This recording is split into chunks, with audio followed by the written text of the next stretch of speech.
sou Érica Campanha, sou designer e atuo aqui no distrito do Jardim Ângela. Eu não sabia muito bem o que eu queria ser, mas eu desenhava desde pequena, mas eu achava que eu tinha que fazer alguma coisa criativa. E eu comecei a fazer design, mas eu demorei pra entrar na faculdade, né? E aí, nessa demora, eu fiquei em dúvida. Eu pensei assim, agora, né? Todo mundo tá falando dessa coisa de design de luxo, parece que é um mercado mais exclusivo. Isso não tem nada a ver com a minha realidade, né? Sempre cresci aqui nessa região do Jardim Ângela e não tinha a ver comigo. E aí eu consegui falar com um professor que disse, não, existe um outro caminho, que é o design social, já tem todo um movimento, então existe essa possibilidade de você atuar no futuro. Aí aquilo me deu força e aí eu comecei a fazer design, acreditando que eu encontraria um caminho social de atuação. E eu comecei a projetar coisas e colocar nos concursos de design e percebi ali uma possibilidade de destaque. Comecei a ter um certo alcance ali e aí eu percebi realmente que o desafio do design social não é a questão do projeto, de você fazer um projeto interessante para esse público de periferia, por exemplo, mas o desafio é na produção. E aí eu tive que começar a entender de outras coisas que não tem a ver com design. Né? Como que eu vou demonstrar para uma pessoa que aquele projeto custa, sei lá, 30 mil reais para a primeira fase de implementação dele, né? Como que eu vou provar isso em números, né? A gente não aprende isso na faculdade. Para eu viabilizar esse produto, eu preciso desse tipo de material, esse tipo de espaço para executar, isso daqui custa tanto, tal. E aí eu percebi que eu tinha condições de fazer um produto para a periferia, que esse público daqui comprasse, que tivesse um preço acessível. Aqui tem um puta público consumidor, eles pagam pelo que eles querem, e ao mesmo tempo que essa produção tivesse um processo social. Então quem é que vai montar? Quem é que vai colar, sabe? Quem são as pessoas que eu quero envolver nisso? Então eu queria envolver realmente pessoas daqui do entorno. E aí sim, aí é legal, porque aí além de atender o público final como público de periferia, no processo todo esse pessoal trabalha com a gente. E aí, nesse caminho todo, eu percebi que o ponto central era a educação, porque a educação transformou minha vida. E aí, quando eu conheci o Evandro, que hoje é meu sócio, ele também teve a vida dele transformada pela educação. E aí foi que a gente pensou no Estúdio E, um estúdio de design com foco em educação, trabalhando soluções de pode ser serviço, pode ser design gráfico, pode ser produto, pode ser web, mas que atenda a educação. O projeto principal que a gente tem é o projeto Colmeia, que ele é um produto para crianças a partir de 3 anos de idade. Além desse projeto, eu trabalho com um outro projeto que se chama Design para Todos, que é a questão da acessibilidade.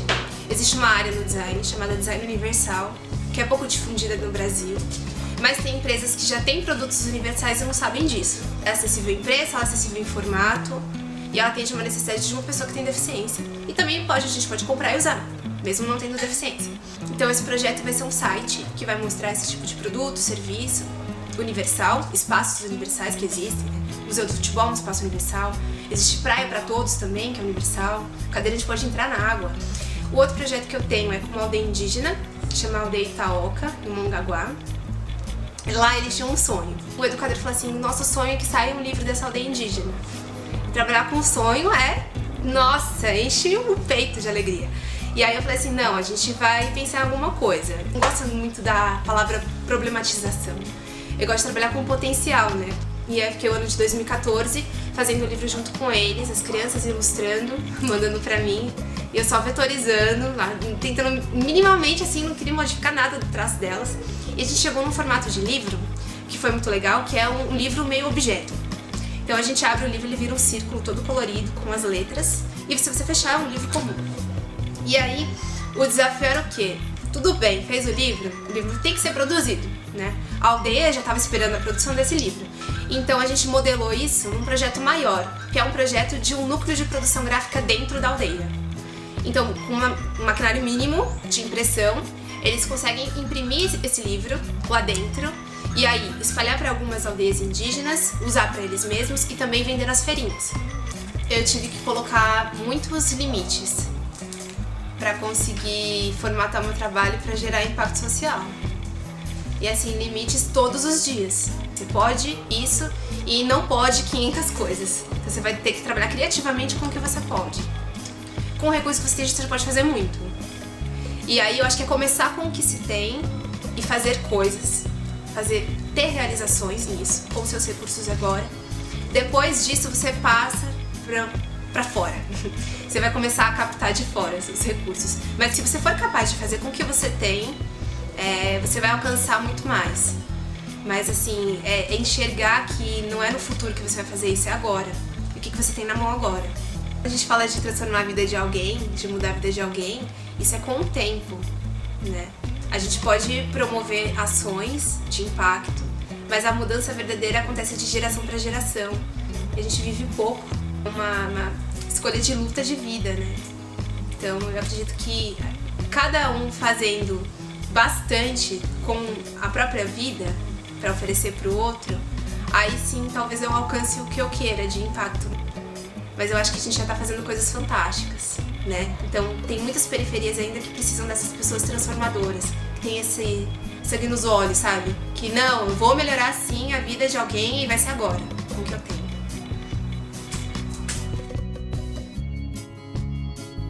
Como que o design pode melhorar a vida das pessoas na periferia?